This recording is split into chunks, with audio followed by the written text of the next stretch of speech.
যে ভাগবত গীতার 3 অধ্যায়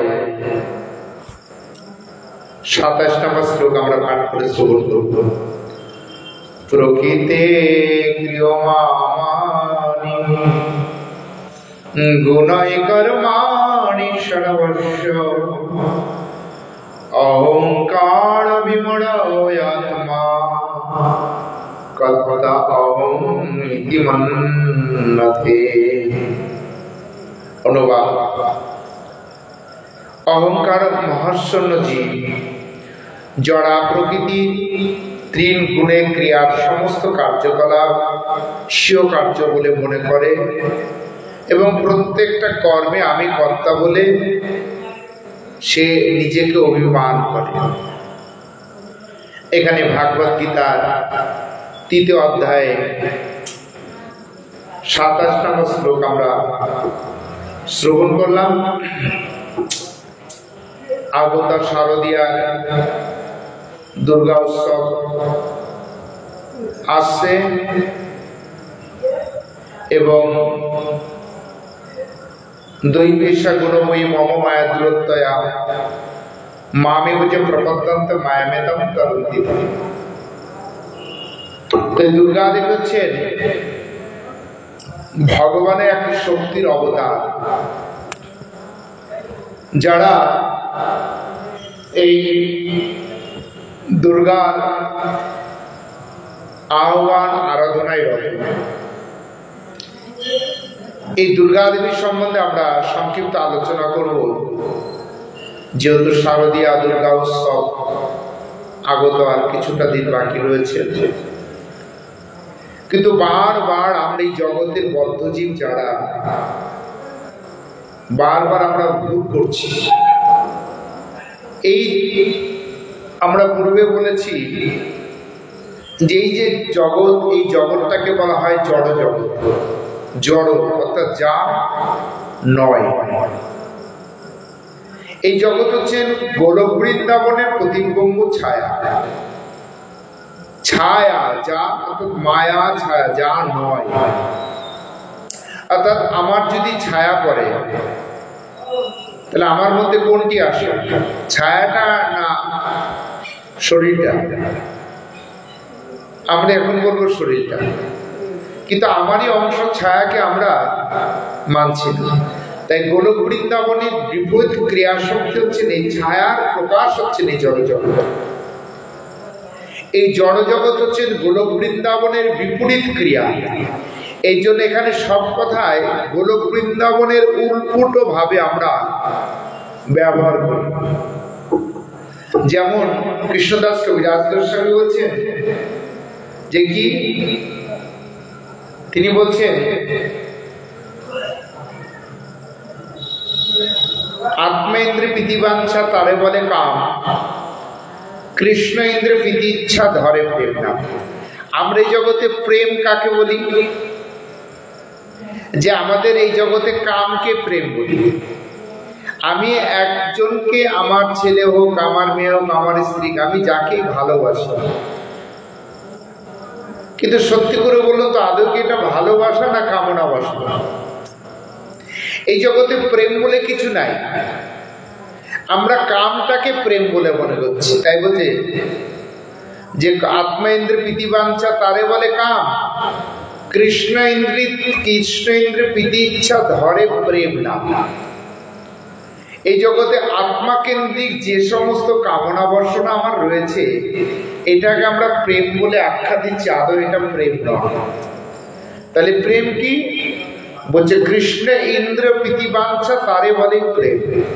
কৃষ্ণ সেবায় সন্তুষ্ট হয়ে কৃষ্ণকে ভালোবাসতে পারলে, কৃষ্ণ সেবায় জীবন উৎসর্গ করলে সেটাকে প্রেম করা হয়। কিন্তু আমরা কি বলে আমি তোমাকে প্রেম করি, আমি তোমাকে ভালোবাসি, সব মিথ্যা কথা, সব স্বার্থের জন্য। আমি আমার ছেলেকে বড় করছি, তাও স্বার্থের জন্য। আমি আমার স্বামীকে ভালোবাসছি, আমি আমার স্ত্রীকে ভালোবাসছি, আমার পিতামাতাকে ভালোবাসছি, সব স্বার্থ। কিন্তু তা বলে কি আদৌ কি প্রেম নেই? প্রেম আছে। তাহলে প্রেম কোথায় আছে? গোলক বৃন্দাবন। এই গোলক বৃন্দাবনের ছায়া হচ্ছে এই জড়জগৎ। এই জন্য এই জগৎটাকে বলা হয় দুঃখালয় আশাস্বাদম। এটা দুঃখালয়। এই দুঃখালয়টা কিরকম এটাকে বোঝানোর জন্য ভাগবত গীতায় বৈষ্ণব আচার্যরা উদাহরণ দিচ্ছে, এটা হচ্ছে জেলখানা। দুঃখালয় হচ্ছে দুঃখের আলয়। এই কথাটা আমরা বুঝতে পারি না। দুঃখের ঘর বলে আমার ঘর কি দুঃখের লাগে? আমার ঘর সুখের ঘর। ওটা মুখে বলে দুঃখের ঘর, সুখের ঘর না। ও ভিতরে খালি ঝামেলা হয়েই যায়, তাই না? এটা দুঃখালয়, এটা দুঃখের আলয়, গৃহ।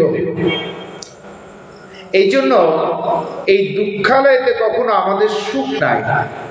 আশাপাশা শত শত ক্লেশ দেয় প্রবিরত, প্রবৃত্তির উর্বিদ তাহে খেলা। জ্ঞান কর্ম ঠক দুই মোড়ে পোতারিয়ালয়, অবশেষে ফেলে সিন্ধু জলে। এহেন সময় বন্ধু তুমি কৃষ্ণ কৃপা সিন্ধু, কৃপা করে তোলহ বলে বলে। এবার যখন আমি বললাম দুঃখালয়, তো অনেকে বুঝতে পারলো না দুঃখালয়টি। যখন জেলখানার সাথে তুলনা দেবো সবাই তখন বুঝতে পারবে। বলছে জেলখানা কিরকম? বলছে জেলখানায় যদি কেউ নাও যায়, কিন্তু ধারণা আছে জেলখানা হচ্ছে একটা কষ্টের জায়গা।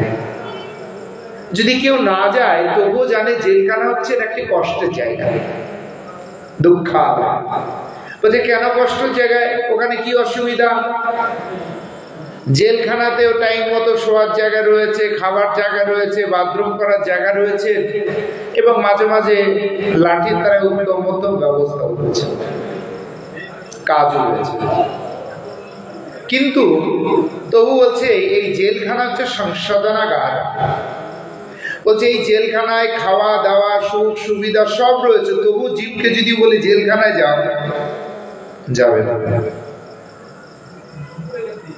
কেন? তাহলে বাড়িতে থাকো কেন? বাড়িটাও ঠিক জেলখানা। এই জগৎটাকে বলেছেন ভগবানের চিন্ময় জগতের প্রতিবিম্ব, বহিরাঙ্গা শক্তির প্রকাশে এই জড়জগৎ। জড়জগৎ কেন বলা হয়েছে? যা নয় সেটা। এই জন্য এই জগতে থেকে কেউ সুখের আশা কেউ করতে পারবে না। যদিও কেউ করে থাকে, সময় এত পরিশ্রমটা তার বেকার হবে। তাই এই জেলখানার একজন সুপারিনটেন্ডেন্ট রয়েছেন, মালিক রয়েছেন। এই জেলখানার মালিক কি? অর্থাৎ এই জড়জগতের মালিককে বলছি, জড়জগতের মালিক হচ্ছে জড় জগতের মালিক, মানে এই জগতের মালিক হচ্ছে দুর্গা দেবী। দুর্গা দুর্গতি নাশিনী, দুর্গা দুর্গতি নাশিনী। সবসময় কথার মাঝে ভালো করে ফলো করতে হবে যে কি বলতে চাইছে। তাই এই দুর্গার অরিজিনাল যে রূপ, একটা অন্তরঙ্গা শক্তি, যেটা গোলক বৃন্দাবনে যে অন্তরঙ্গ শক্তি, সে অন্তরঙ্গ শক্তির কাজ কি? সবসময় ভগবানের সাথে ভক্তের মিলন করানো। মিলন হবে কতদিনে আমার মনের মানুষের সঙ্গে, আমার মনের মানুষের সঙ্গে মিলন হবে কতদিন। এই যে মিলন মনের মানুষ, অর্থাৎ আমাদের সবচেয়ে মনের আপন মানুষ হচ্ছে পরমাত্মা ভগবান শ্রীকৃষ্ণ। এই জগতে মনের মানুষ, এই জগতের মধ্যে কেউ মনের মানুষ নাই।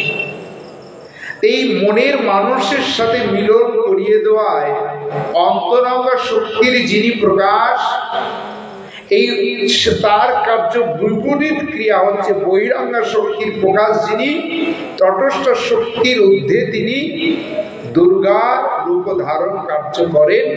তিনি এই দুর্গাদেব হচ্ছেন এই জেলখানার মালিক। এই জন্য এই জগতের সুখ নাই, মন কবু সুখ নাই পায়। এই সংসারে কেউ সুখ পেয়েছেন? হাত তোলেন তো।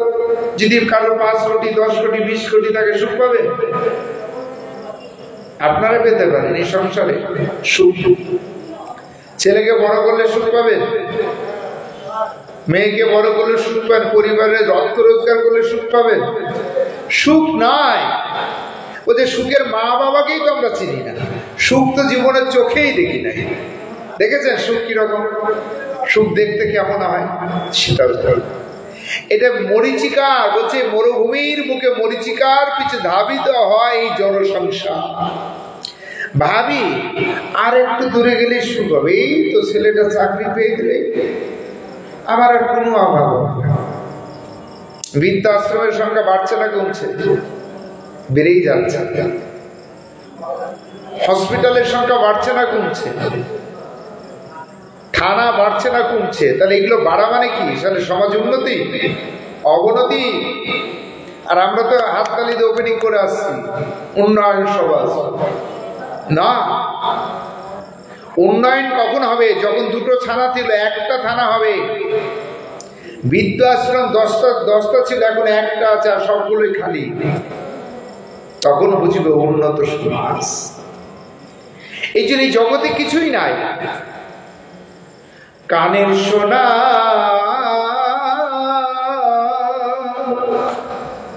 গলার মালা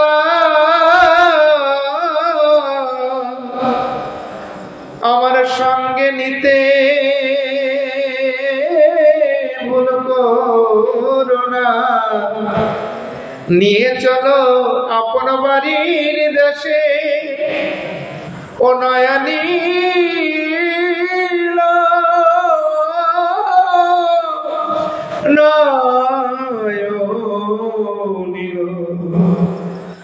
নয়নী। এই জগতে কোনো কিছুই আপন নয়।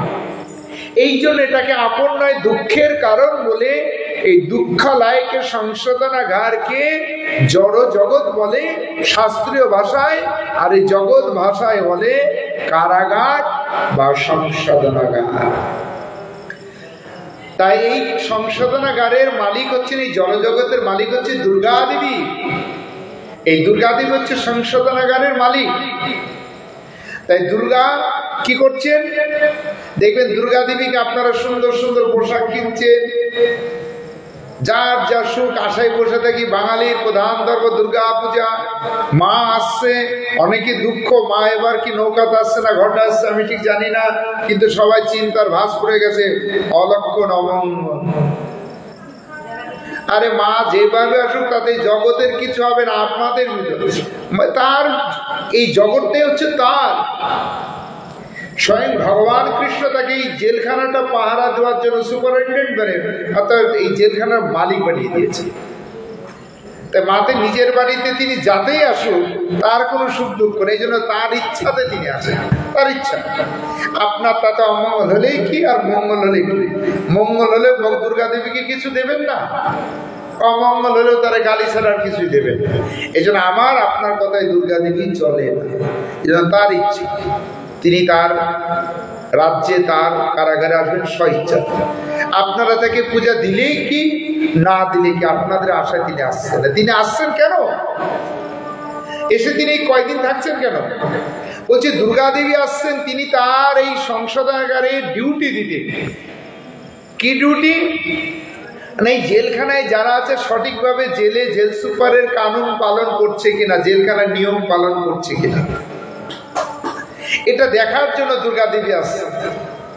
তাই দুর্গা দেবী যখন এই জেলখানা পরিদর্শন আসছেন, তাই তিনি জেলখানায় সেই জগৎকে দর্শন করার জন্য, জগৎবাসীকে দর্শন করার জন্য তিনি আসছেন। কেন আসছেন না, আমরা সবাই এই জেলখানায় আসামি। তাহলে যদি জেলখানায় কেউ আসামি হয়ে থাকে, তাহলে আসামি কি করে মুক্ত পেতে পারে? যদি জেলখানার কানুন যদি সঠিকভাবে কেউ পালন করে, জেল সুপারিনটেন্ডেন্টের কথা যদি সঠিকভাবে পালন করে, ও দেখবেন 2 বছর শাস্তি কমেও যেতে পারে। আছে না 20 বছরের? কারণ জেল হলে দেখবেন জামিন হয় তাড়াতাড়ি, ভালো সার্ভিস, রিপোর্টিং ভালো দিয়েছে, না জামিন করে দেবে, তাই না? ভালো গুডউইল ব্যবহারের জন্য। তাই দুর্গা দেবী যখন এই জেলখানায় দর্শন করতে আসছে, কাদের দর্শন করছে? আমাদেরকে। তাহলে আমাদের দুর্গা দেবীর কাছে দেখে কি কান্না করা উচিত না প্রার্থনা করা উচিত? যেহেতু তিনি যদি বলেন একে ছেড়ে দাও, এই জেলখানা থেকে মুক্ত করে দেবো, আর এই জেলখানা থেকে বেরোনোর একটাই রাস্তা, সেই রাস্তায় স্বয়ং দুর্গা দেবী সিংহের উপর বসে আছে। সিংহের উপর কেন? এই জগতের কিছু মানুষ আছে খুব ক্রোধান্বিত, তেজস্বী, অহংকারী, দম্ভ, বলতে তাদেরকে খাওয়ার জন্য দুর্গা দেবীর ওই যে অস্ত্র অর্থাৎ সিংহ দাঁড় করে, সিংহকে সবাই ভয় পায়। আর কি রয়েছেন না, তার হাতে ত্রিশূল রয়েছে। তাই দুর্গা দেবী মেন গেটে দাঁড়িয়ে আছেন। কেন, কিভাবে দাঁড়িয়ে আছেন? ভদ্রভাবে দশভুজা অনন্ত শক্তির দ্বারাই সরঞ্জাম নিয়ে দাঁড়িয়ে আছে।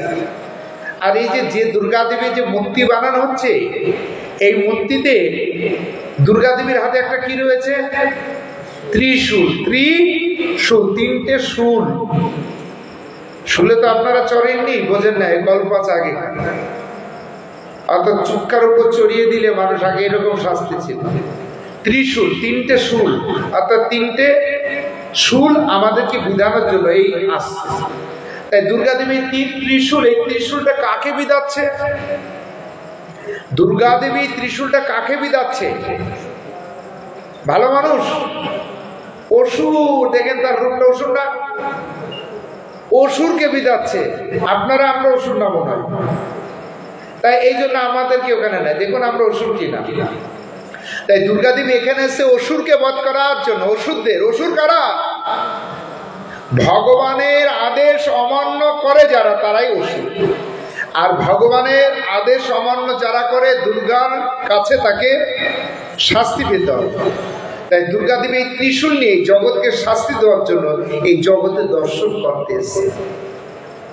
ওনার ডিউটি এটা। ভগবান পাঠিয়ে দেখো এই জগতে সবাই ঠিকঠাক প্রভুর নাম করছে কিনা, এটা দেখভালের জন্য দুর্গা দেবী আসছে।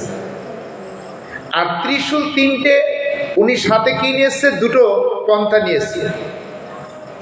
ডাক্তারবাবুর কাছে দেখবেন ছুরি থাকে, ব্লেড, খুঁট থাকে, ছুরি থাকে। তাই ছুরি দিয়ে ইচ্ছা করলে মানুষের গলাটাও কেটে দিতে পারে, আবার ইচ্ছা করলে একটা সুন্দর কাজও করে দিতে পারে, তাই না? ডাক্তারবাবুর ইচ্ছা। তাই দুর্গা দেবী যখন এসছে, দুই ধরনের পন্থা নিয়ে এসছে। যারা ভগবানের আদেশ অমান্য করে তাদের জন্য ত্রিশূল দিয়ে তিনটে ক্লেশ, ক্লেশ কথার অর্থ হচ্ছে কষ্ট, তাকে প্রদান। আর যারা দেখবে না না না এরা তো জেলখানায় সঠিকভাবে আচরণ করছে, তো আমার প্রভুর গুণগান করছেন, দুর্গা দেবী ত্রিশূলটাকে হাত জোর করে সেই ভক্তকে গেট পার করে এই জগৎ থেকে বের করে গোলক বৃন্দাবনে পাঠিয়ে দেবে। এখন প্রশ্ন হচ্ছে, দুর্গার কাছে অসুর রয়েছে, অসুর কেন হলাম? এবার আমরা বিচার করি, একটাই অসুর না একাধিক অসুর আছে। এই জন্য মহালয়া, মহালয় পিতৃতর্প, পিতৃদের পিতামাতাকে উদ্ধার করার জন্য তর্পণকে একা। তাই দেখা যাচ্ছে মহিষাসুর মর্দিনী যতবার অসুরকে বধ করছিলেন, অসুর তত জন্মাচ্ছিলেন না। এরকম একটা অসুরকে মারলে আমরা ঘরে ঘরে অসুর এখন। এই জন্য দুর্গা দেবী এই ঘরে ঘরে গিয়ে না মেরে সব ঘরে তিনটে শুল ঢুকিয়ে দিচ্ছে। এই তিনটে শুল থেকে কারা কারা বাঁচবে? যারা যারা ভাগবত চরণে আত্মসমর্পণ করবে। এবার তিনটে শুল কি? আদি ভৌতিক, আদি দৈবিক, আদি আধ্যাত্মিক। তিনটে ক্লেশ করো ঠিক। সংসারে ঘর বাড়ি গুছাই, বেড গুছিয়ে, পাকা ঘরে শুদ্ধ লাইট লাগাই কাজ হবে না। এই ত্রিশূল, এই তিনটে ক্লেশ আগে ঘরের মধ্যে সুন্দর করে সাজাতে হবে, দেখবেন সেগুলো সুখ হয়। যতই সুন্দর ঘরে লাইট জ্বালায় তাতে কি সুখ আছে নাকি? এসি লাগালে সুখ আছে নাকি? জ্বালা রয়েই গেছে। তাই কি আদি ভৌতিক, আদি দৈবিক, আদি আধ্যাত্মিক, গীতা এই তিনটে তত্ত্ব ক্লেশের কথা করেছে ঠিক। এবার বিচার করি যে আমরা সুর না অসুর। তাই প্রথম আমি আলোচনা করি আদি ভৌতিক, আদি দৈবিক, আদি আধ্যাত্মিক। অর্থাৎ আদি দৈবিক প্রথম হচ্ছে দেবতার দ্বারাই আমরা যে সমস্ত কষ্ট পাই, সেই কষ্টগুলোকে আদি দৈবিক ক্লেশ বলা হয়। অর্থাৎ দেবতার দ্বারা এই জগতে এই কারাগারে কি কি কষ্ট পায় দেবতার দ্বারাই, যেমন দু একটা বলুন। দেবতার দ্বারা আমরা কি কি কষ্ট পাই? ঝড়, ভূমিকম্প, এই যে বন্যা পরিস্থিতি, শস্য শ্যামল ফসল যেটা, তাই না? এগুলো আমরা কি চাই বলেন? যে আমার বন্যা হোক, আমার ঘরে রোগ ব্যাধি হোক, আমার ঘরে বন্যা হোক, জল ঢুকুক। আবার কি বলছেন? যে আমি কি ঝড় বৃষ্টি চাই? চাই না। তাহলে এগুলো চাইছি না, কিন্তু আপনা আপনি পেয়ে যাচ্ছি। চাইতে হবে না, তোমার কথা না। এই জগতে জেলখানায় থাকলে খাবার পাবা, কিন্তু এইগুলোর সাথে সারপ্রাইজ হিসাবে নিতে হবে। এটাকে বলে আদি দৈবিক, অর্থাৎ দেবতার দ্বারা যে কষ্ট, আদি ভৌতিক অর্থাৎ নিজের, অর্থাৎ আদি ভৌতিক, আদি আত্মিক, অর্থাৎ আত্মা থেকে কিছু কষ্ট পায়। মানে আত্মা থেকে কি কষ্ট পায়? যেমন কেউ কি চায় আমার একটা পাথর, কিডনিতে পাথর হোক? আপনারা পাথর নিয়ে এসেছিলেন, এখন পাথর শরীরের মধ্যে খুব সুন্দর সুন্দর পাথর হয়। কি সমস্যা! এখন পাথর হয়ে গেছে, ডাক্তারবাবু দেখলো কোনো অপারেশন করতে হবে, পাথর হয়েছে। আপনারা কখনো পাথর খেয়েছেন? তবু পাথর কোথায় গিয়ে হয়ে বসে আছে, জায়গার পায় না। আচ্ছা, কেউ কি জ্বর, রোগ ব্যাধি এগুলো কেউ চায়? কিন্তু এগুলো হয় কোথায়? আমাদের অন্যের কাছে হয় না, আমার ঘরে তৈরি হয়, মানে আমার হৃদয়ে তৈরি হয়। আমার হৃদয়ে তৈরি হয়।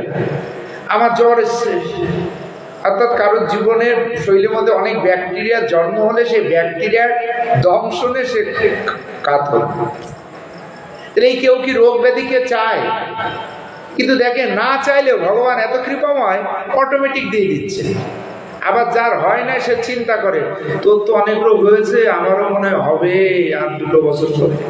কি সবাই বলেন না অনেকে, তোর হয়ে গেছে, আমারও মনে হচ্ছে হবে, মনে হচ্ছে।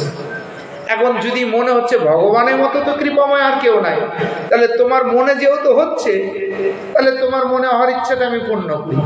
দাদা আমি বুদ্ধি যোগ। কেউ বলে না, প্রভু আমি মনে হয় সামনে কৃষ্ণ ভক্ত হয়ে যাবো, এই কথা কেউ বলে। আমি মনে হয় এই কার্তিক মাস থেকে ভোগ লাগিয়ে প্রসাদ পাবো, এই কথা মনে আসছে। আমার মনে হচ্ছে আমারও পাটা কেমন কেমন করে, আবারও ওরা থাইরয়েড হবে। দেখেছেন? এগুলো হচ্ছে নিজের মন থেকে যা চাইবেন ভগবান তাই প্রদান করবেন। আর তৃতীয় ক্লেশ কি? অন্যের কাছ থেকে যে কষ্ট পাই, অন্যের কাছ থেকে। বলুন তো আমরা অন্যের কাছ থেকে কি কষ্ট পাই? আমি রাস্তাতে হেঁটে যাচ্ছি, একটা কথা মিথ্যা না, ভাগবত গীতায় 3য় অধ্যায় 27 নম্বর শ্লোক এই সমস্ত তত্ত্ব উল্লেখ আছে, দেখে নিলেন। এখন রাস্তাতে চলতে চলতে সর্পে আমাকে দংশন করল। সর্পকে আপনি কিছু করেননি, আপনাকে দংশন করে অন্যের কাছে কষ্ট। রাস্তাতে চলছেন, কুকুর এসে কামড় দিয়ে দিবে, তাহলে আমি তার সাথে কিছু করিনি, ও পশু, আমি জীব। আমিও পশু, কিন্তু একটু ভালো কোয়ালিটির পশু, উন্নত পশু, কিন্তু এসে আমাকে অন্যের কাছ থেকে কষ্ট পাওয়া। এই 3টে সমস্যা আমাদের আছে কিনা? আছে। অন্যের কাছ থেকে কষ্ট পাওয়া, নিজের হৃদয় থেকে কষ্ট পাওয়া, দেবতাদের কাছ থেকে কষ্ট পাওয়া। এই সমস্ত কষ্টের মালিক হচ্ছেন দুর্গা দেবী।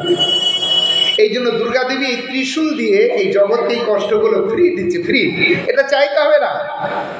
জেলখানায় থাকলে আপনাকে যতই পাপি হোক টাইম মতো খাবার দেবে, নিঃসন্দেহে থাকবেন, খাবার পাবেন। কাজ না করলেও আপনাকে খাবার দেবে। তা আমরা জেলখানায় যেহেতু জন্ম হয়েছে, ভগবান আমাদের দুর্গা দেবীর মাধ্যমে আপনার না চাইলে এই জিনিসগুলোকে পাব। আর এই জিনিসগুলো যখন পেয়ে কেউ সুখী হয়, ভগবানকে ভুলে যায়, তখন সে অসুর হয়। আর অসুর হলে তাকে ত্রিশূল দ্বারাই তাকে বিদীর্ণ করে। আর এগুলো হচ্ছেন অসুর কেন হয়েছে না, আমি ছিলাম মানুষ, অসুর হওয়ার জন্য আমি দুর্গার কাছে প্রার্থনা করছি। সবাই যখন পুরোহিতরা দেখেন মন্ত্র পড়ে, ভালো করে শুনবেন, তারা কি করে? ধনাং দেই জনাং দেই বলে না, দে মা দে মা দে মা। যেমন পুরোহিত, তেমন শ্রোতা, তেমন কমিটি, তেমন সবই সবার। ন ধনং ন জনং ন সুন্দরীং কবিতাং বা জগদীশ কাময়ে মাম জন্মানি জন্মেশ্বরে ভবতাৎ ভক্তি হইত। হে দুর্গা মাতায়, জগৎজনী আত্মার শক্তি, তুমি এই জগতে এসছো আমাদেরকে উদ্ধার করার জন্য, আমাকে কৃপা করে এই জগৎ থেকে আমাকে নিয়ে চলো। ন ধনং ন জনং ন সুন্দরীং কবিতাং বা জগদীশকা মম জন্মানি জন্মেশ্বরে ভবতাৎ ভক্তি হইতে। আর আমরা মায়ের কাছে গিয়ে সুন্দর সাজুগুজু করে বলতে বা বিপদ দে, এই দে, ধর দে, টাকা দে, পয়সা দে, এগুলোতে সুখ পাওয়া যায়। এই জন্য দুর্গা দেবী আমাদের প্রতি অসন্তুষ্ট, এই জন্য তিনি ক্রোধান্বিত, তিনি অসুরকে বধ করতে যাচ্ছেন। কিন্তু যারা দুর্গা দেবীর কাছে, হে দেবী, হে মাতা, হে আদ্যা শক্তি, তুমি প্রভুর কিংবা তুমি তোমার গৃহকে দর্শন করতে, তোমার গৃহে আমি এক অদম সন্তান, এই জগৎ আর ভালো লাগছে না, তুমি কৃপা করে আমার উদ্ধার করো। তুমি তো কয়দিন পরে চলে যাব, আমি কথা দিচ্ছি এই কয়দিন আমি তোমার কাছে কৃষ্ণ ভক্তি প্রার্থনা করি। কে বলে? একমাত্র বৈষ্ণব সভা যারা দুর্গা দেবী যতদিন এখানে থাকে শুধু তারা ভগবানের নাম করে, আর ভগবানের নাম করলে দুর্গা দেবী সন্তুষ্ট হয়।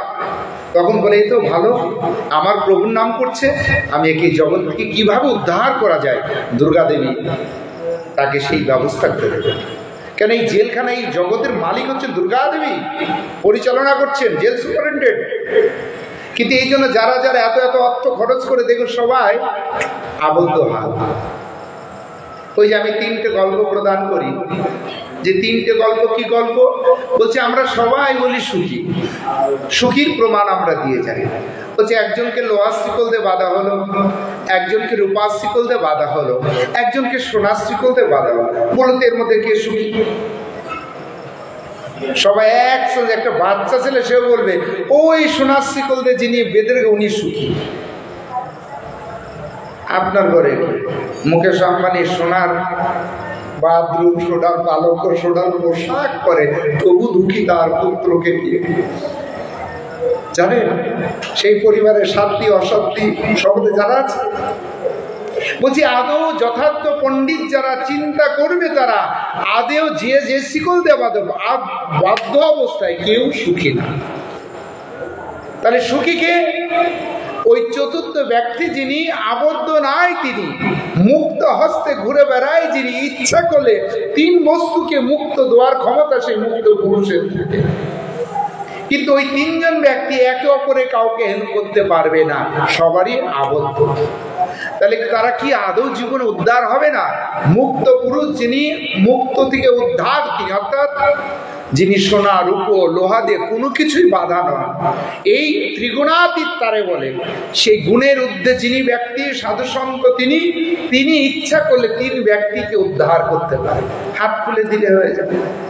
সাধু কেন উদ্ধার করতে পারে? ওই 3 বস্তুর দ্বারাই সাধুর কোনো আসক্তি নাই, এই জন্য তিনি মুক্ত পুরুষ।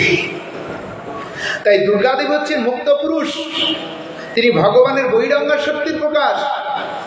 এই বহিরঙ্গা শক্তি কৃষ্ণ বলি যে জীব অনাদি বহির্মুখ পথে মায়াতারে দেয় সংসারে।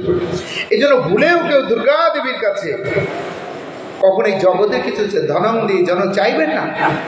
চাইলে আপনার মেয়াদ আরো বেড়ে যাবে, অর্থাৎ আপনার হয়তো এই জগতে 80 বছর ছিল, আপনাকে দুর্গা দেবী ওই সুপারিনটেন্ডেন্ট বলে 100 বছর করে দাও, বলছে এই জিনিস চেয়ে চালেন মেয়াদ বেরিয়ে দেবে। এটা ভুল। এই জন্য দুর্গা দেবীর কাছে ভগবানের নাম করবেন, তাকে এসছেন, তাকে আহ্বান করবেন, হে দেবী, হে মাতা, তুমি এই জগতে এসছো, আমার প্রতি কৃপা দৃষ্টি করো যেন এই জগৎ থেকে উদ্ধার হতে পারি। তখন দুর্গা দেবী সন্তুষ্ট হবে।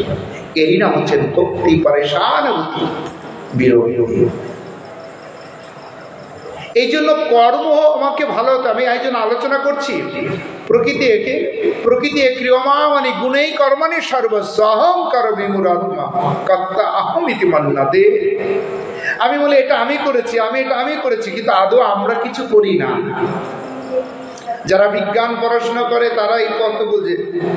আইজাক নিউটনের কথাই জানেন, যিনি মাধ্যাকর্ষণ শক্তি আবিষ্কার করেছিলেন।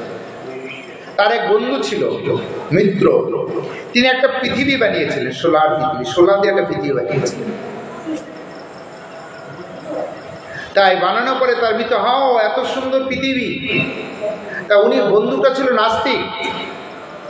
তা নাস্তিক হলে তখন বলছিল, দেখো এই জগতে যা কিছু হয়, এখনো দেখবেন ডক্টরের মধ্যে ডিভিশন যিনি ব্যাঙ্গালোরে বসবাস করছেন উনি এখনো বলে আমি করি না, ভগবান আমাকে করা। সব ডাক্তার বলবেন এই কথা। এই জন্য দেখবেন ওনার হসপিটালে যারা গেছেন দেখবেন ওখানে আরাধনার সব ব্যবস্থা রয়েছে। আরে গড, সুপ্রিম পার্সোনালিটি গডের। এই পৃথিবীতে আপনা আপনি এমনি এমনি কিছু হয় না। তাই নাস্তিক বন্ধুকে প্রমাণ করার জন্য বলে, কাল তুই আমার গৃহে আসবি, তোকে আমন্ত্রণ জানায়। ও আসার আগে সুন্দর করে একটা পৃথিবী বানিয়ে রেখেছে, গৃহের যত ডোর খুলে দেখতে পায়। তখন বলে, এত সুন্দর পৃথিবী কে বানাবে? বলেন এটা এমনি এমনি হয়েছে। বলে না, এটা হতে পারে। ও এই সোলার পৃথিবীটা এমনি এমনি হতে পারে না, আর এই জগৎটা এমনি এমনি হয়ে গেছে। এই জগৎ ভগবান সৃষ্টি করেছে, আমাদের যথাযোগ্য পরিবেশ উপযুক্ত করে বানিয়েছে। সম্পূর্ণ ক্রেডিট ভগবান শ্রীকৃষ্ণের। তার অন্তরঙ্গ পার্ষদ যারা নিত্য সার্ভিস সেবা করছে, তারা যাদের ডিউটি। সরস্বতী দেবী মানে কি নারী না, ওটা সরস্বতী একটা পদের নাম। ওনারও 5 বছর মেয়াদ, সবার 5 বছর মেয়াদ। কিন্তু আমাদের 6 মাস, দেবতাদের 1 দিন হয়। এইভাবে ইন্টু আমাদের তুলনায় হিসাব, এইভাবে প্রত্যেকের হিসাব হচ্ছে। এই জন্য প্রশ্ন হচ্ছে, এই জগতের সমস্ত কিছুর মালিক হচ্ছেন ভগবান কৃষ্ণ।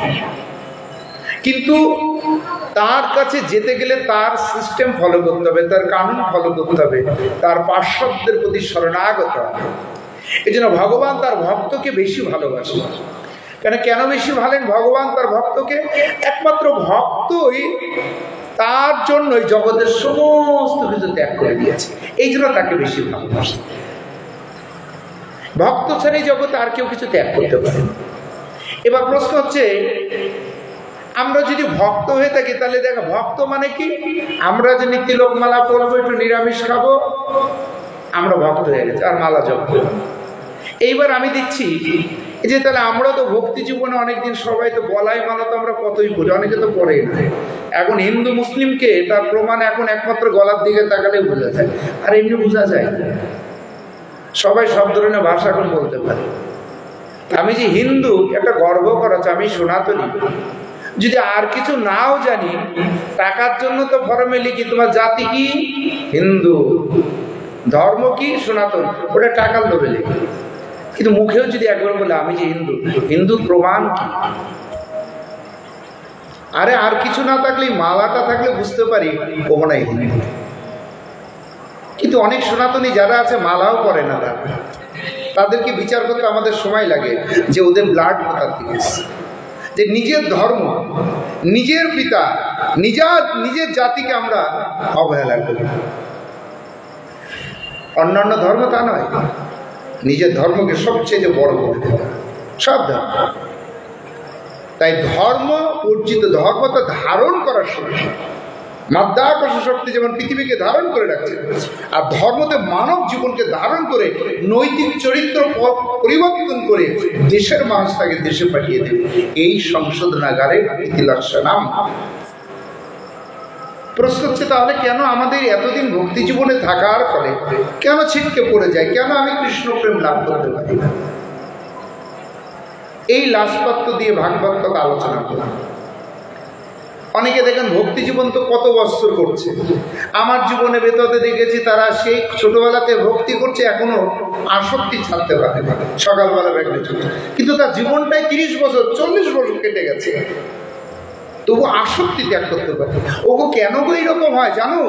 সেবায় অপরাধ থাকলে ওই মায়া মোহ থেকে মুক্ত হওয়া বড়ই কষ্ট। প্রমাণ দেব দুটি তত্ত্ব দিয়ে।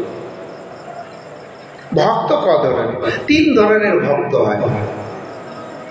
এই 3 ধরনের ভক্তের কার্যকলাপ বড় বড় বিজ্ঞ ব্যক্তি যারা প্রমাণ করতে পারে না তারা। কিন্তু আমরা এই জগতে প্রমাণ করব কি দিয়ে? জগতের ভাষা দিয়ে প্রমাণ করব। কেন? ভক্তের কার্যকলাপ বোঝা বড় কষ্ট। কিন্তু জগতের বস্তু দিয়ে বোঝাতে গেলে সহজ ভাষায় তারা বোঝে। যদি বলি চিন্ময় আত্মা, বলে চিন্ময় কি? ওই চিন্ময়কে মিন্ময় করে টোরে একদম সবার ক্ষেত্রে চিন্ময় মিন্ময় লিখে দেবে, সবার ক্ষেত্রে। কিন্তু চিন্ময় আর মিন্ময় এই কথাগুলো কোথায় ব্যবহার করতে হয়, ওই শ্রী আর শ্রীমতী যেমন অনেকের জ্ঞান না থাকলে যা হয়, এই চিন্ময় আর মিন্ময় কথাটা কোথার থেকে সে কোথায় প্রযোজ্য হয় এটা না জেনে দেখবেন অনেক জায়গায় সব লাগিয়ে দিচ্ছে, লিঙ্গকেই ভেদ করে বলছে। এই জন্য এই জগতের ধারা ভ্রষ্ট হওয়ার ফলে জগৎ ভাষায় চিন্তা করে এই জগতের দ্বারাই কৃষ্ণকে যারা চেনার চেষ্টা করে তারাই কৃষ্ণ থেকে দশা। বলছে একটি গাছে